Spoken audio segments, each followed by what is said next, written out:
Hey everyone, it's Cathy Zielske. Welcome back to my channel and the craft/dining room. I don't do a lot of them, but today I'm going to create a super fun shaker card.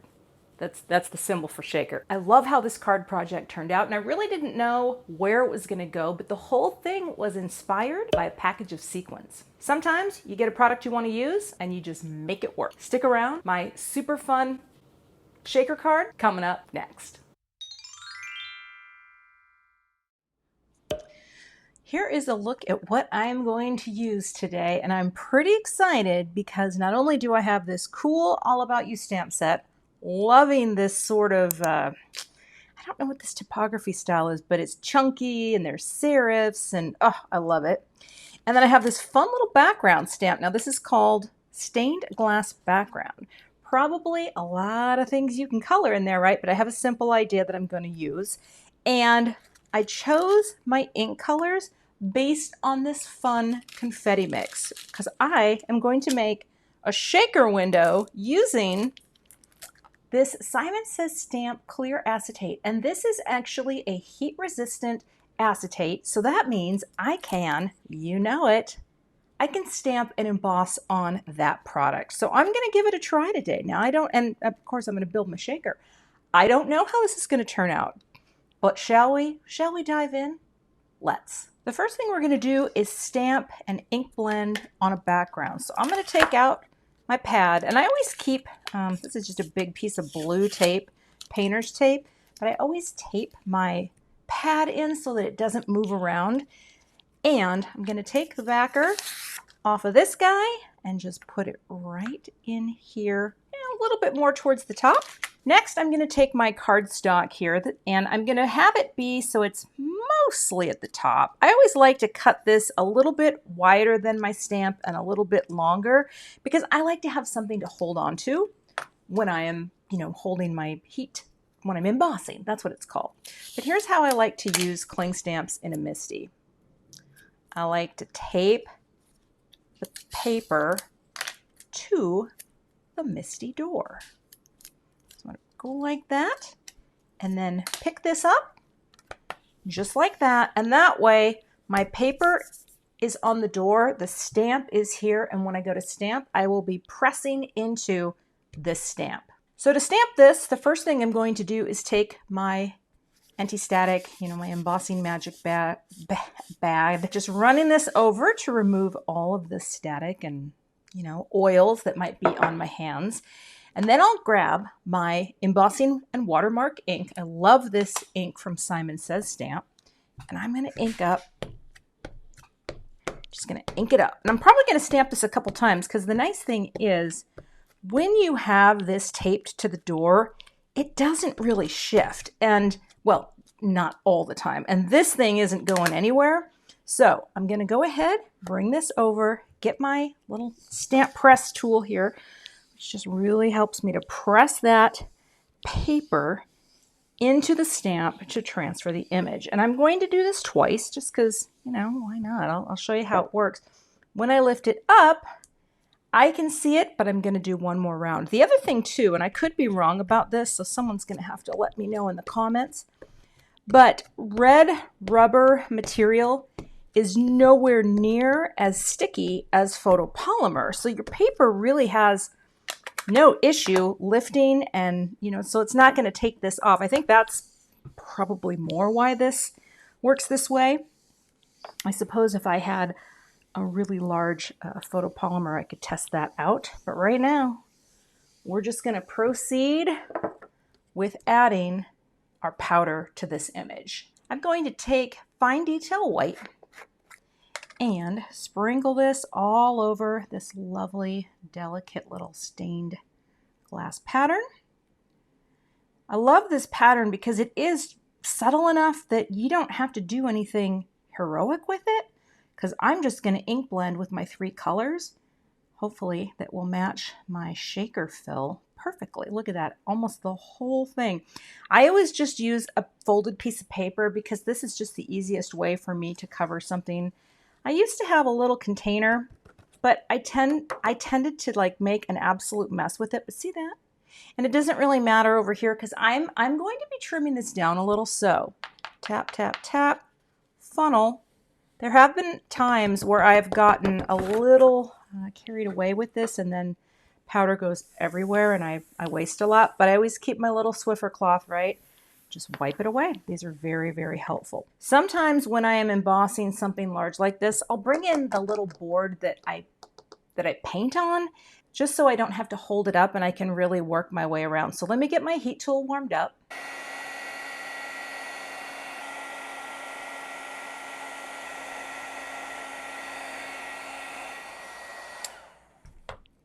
Then what I like to do is just tilt it in the light, because then I can see which areas look less shiny. I see one right there that I missed.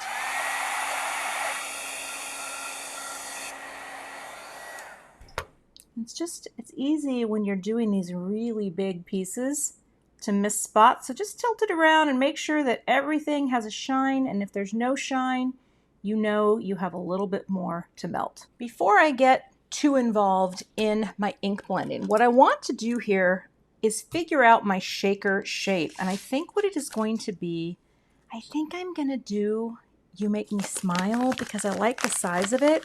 But what I'm going to need is a nice circle die for my shaker that isn't too big on a card panel, but that isn't too small. Do you know what I mean? Because this right here, let's see, do I have it? I'll just show you the general shape. I don't want it to be, that's the back of another card. I don't want it to be too small, but I don't want it to be too big. I think I'm gonna go like that, because I think that would be really cute on a shake. And I think I'm just gonna go all around with these colors. I have no idea if this is gonna work together, because the thing is, like I said, I love the combo of these colors, but I think I'm gonna try to keep it sort of piecey going around. And I actually think I'm gonna start, well, you know what? I will start with Distress Oxide Salvaged Patina. I'm gonna use domed foam. So I have one that I've used before with Kitsch Flamingo. I have one that I'm going to use with Salvaged Patina.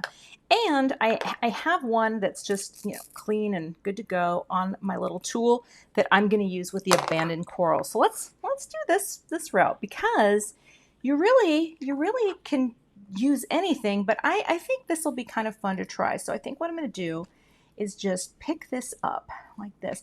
Now here's the thing, when you're using a brush, this little Simon pad, I'm going to flip it over. It's really nice for holding your pad in place, right? So you don't have to, well, you don't have to hold it. And here, what I'm going to do, I don't need the die, I guess. I'll set that aside. I'm just going to kind of come in from the outside like this. Oh. As this starts to reveal, right, that cool pattern of stained glass, just kind of come in through the middle. And actually, you know what I need? I need a paper towel, so let me go grab one. I wish, and I don't think hubby would agree on it, but wouldn't it be fun if you just had a paper towel attached to your dining room table, like I think that would be very cool. Okay, I'm going to move this out, bring in the Kitsch for now, okay? And we're just gonna twist this around a bit. I don't know how these are gonna look blended together. They could look kind of cool, but it's just sort of my thinking that, oh, I do like that little mix. Look at that. Ooh, that's cool. Love it. And then we'll come in here. Look at that cool overlap. Isn't that fun, that little transition area? I do need to get more experimental. Here's the thing. I feel like I have barely scratched the surface on Distress ink. You know, I stick with the same colors. Like, I don't even know how many times I've used Abandoned Coral, but I can tell you it's not that many, and yet it's such a cool color. And again, it's gonna be similar to what I have in my sequin mix. All right, let's do a nice little overlap there and see what happens. Ooh, that's neat too, isn't it? I just need to experiment more, and I think that's part of, you know, that's part of the fun of all of this, right? We don't need to be perfect, and I don't know what's going to happen now when I take this back here. Let's see, because I want to just repeat my color order. So let's see what happens. Actually, I could see more in the center, and I know I'm going to be cutting that out. Oh, that's the wrong one.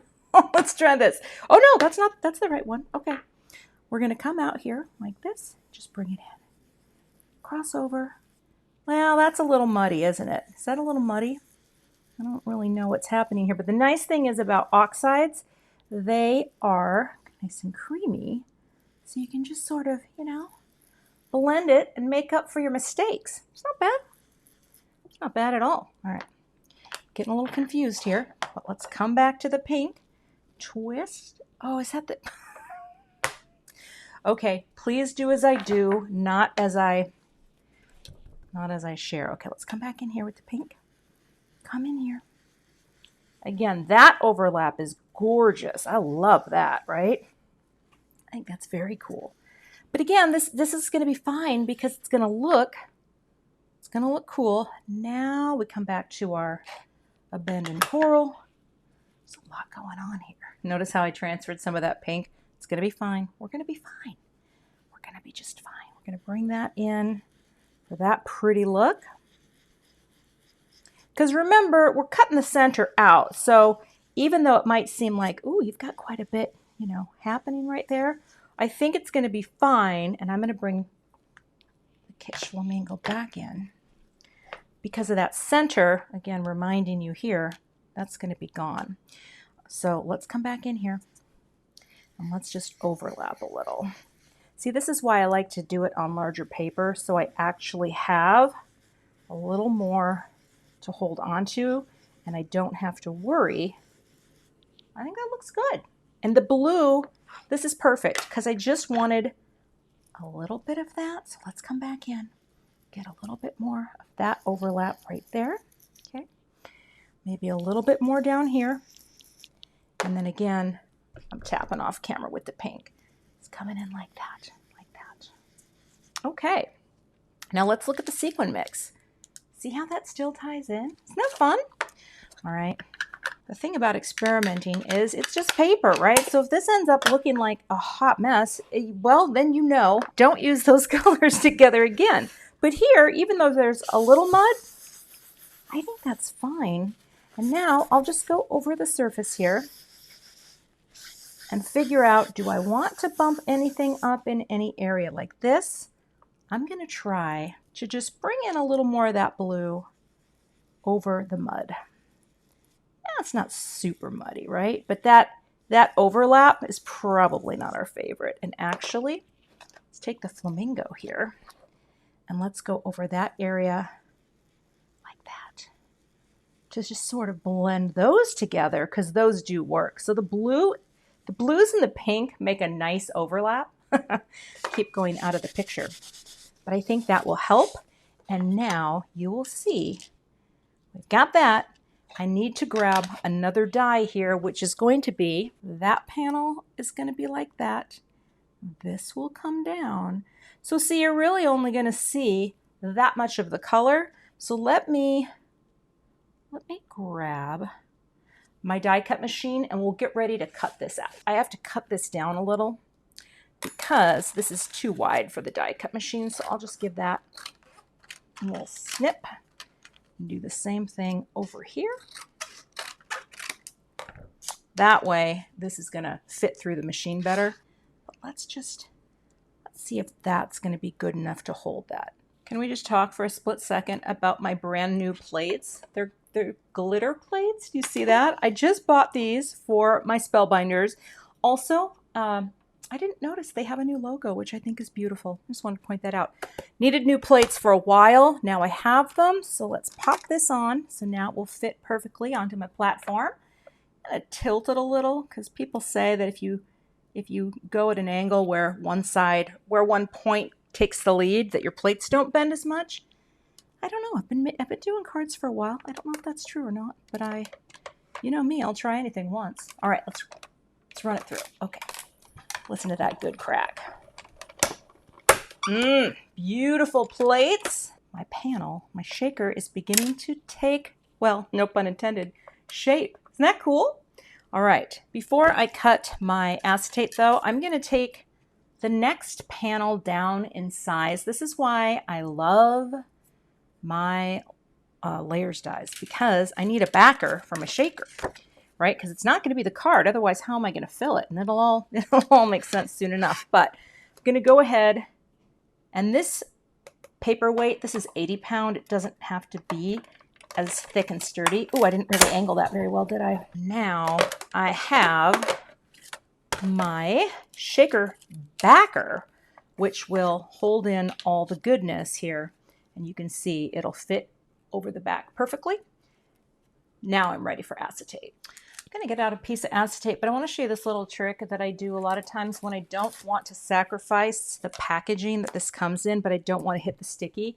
I take my T-square and put it on the sticky side so that then I can easily pull something out and it won't stick. Does that make sense? But here's what I need. I need a piece of acetate that is basically this size. So I'm just going to use this as my guide like that. Just pull it out far enough. I don't want to handle this a ton. I could cut this with a paper trimmer, but you know, I'm living on the edge right now. I just need to make sure it is large enough to accommodate that. And that's even overkill, so I didn't even need that much. Now it's time to stamp. Now I really don't want to touch this more than I have to, right? I'm going to go ahead and pop this here. I'm going to grab my greeting here, which is "You Make Me Smile," and take this off like that. I can barely see what I'm doing here, but I'm going to put it right in the middle, more or less, right? Because that's going to, and if I mess this up, we're going to do it again. Okay, so let's pick this up, right? And let's lift it off, come back to the same location, press this down. I'm just going to double check. I think I need to come up a tiny bit more. Is that, because if that's my shape, yeah, let's come up a little more. Okay, I think I'm going to do the heavy hitter of powder tools. Should I do some of this? And actually, doesn't Christina always open hers and just dump? Oh yeah, okay, we're going to dump some out. Oh my gosh, that, I have more powder now on my hands than I think I know what to do with. And I'm really going to powder this up because these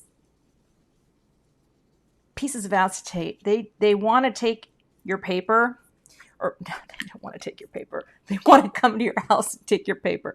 I'm actually just going to spread that a little bit like that.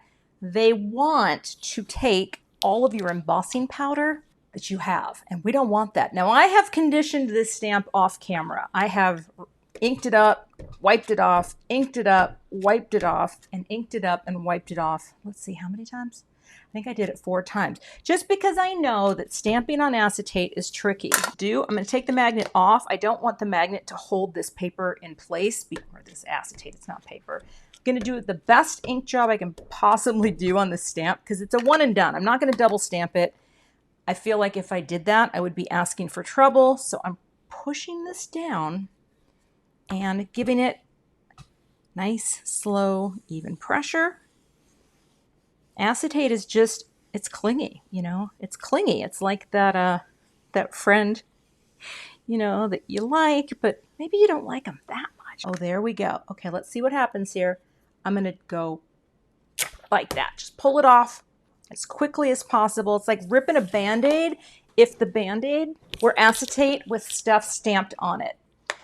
Shaking this on like that. This is the white fine detail. And then, that looks great. Kind of impressed with myself. I don't do this acetate thing very often. That looks fantastic. Let's get the heat tool. Okay, I'm going to turn on my heat tool. I'm going to hold it right over here because this is a heat safe thing, that the tool.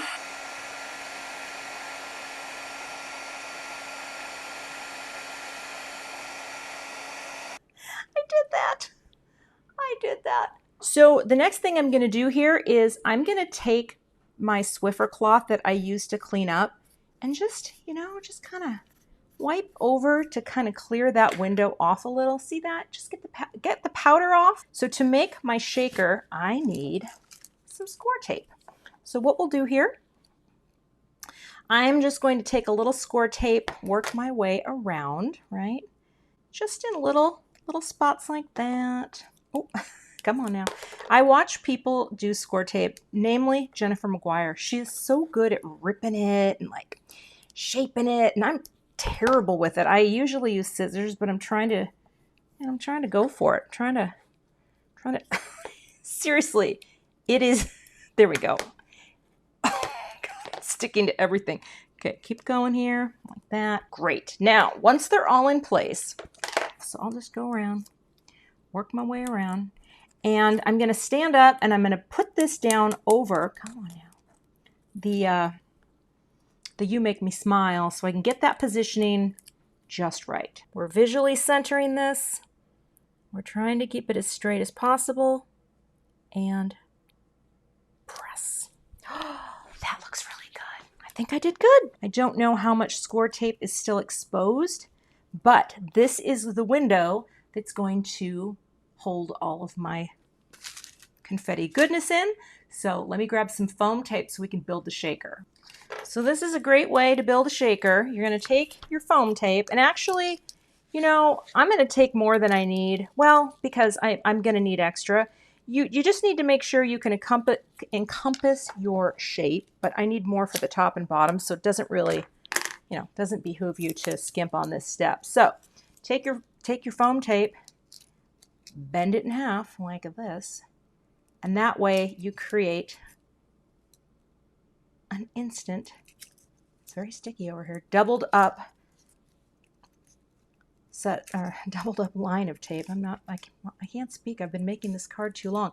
See, this is not something I would make en masse, as they say, right? It's a lot of work, a lot of steps. So now I have this big long piece, and all I have to do, release one side, release, oh, and pull it off. And when I pull it off, I am going to have a long, sticky piece of double tape. But here's what I'm going to do. I'm going to pop it here, right there. And the nice thing is now I can work my way around the shaker opening.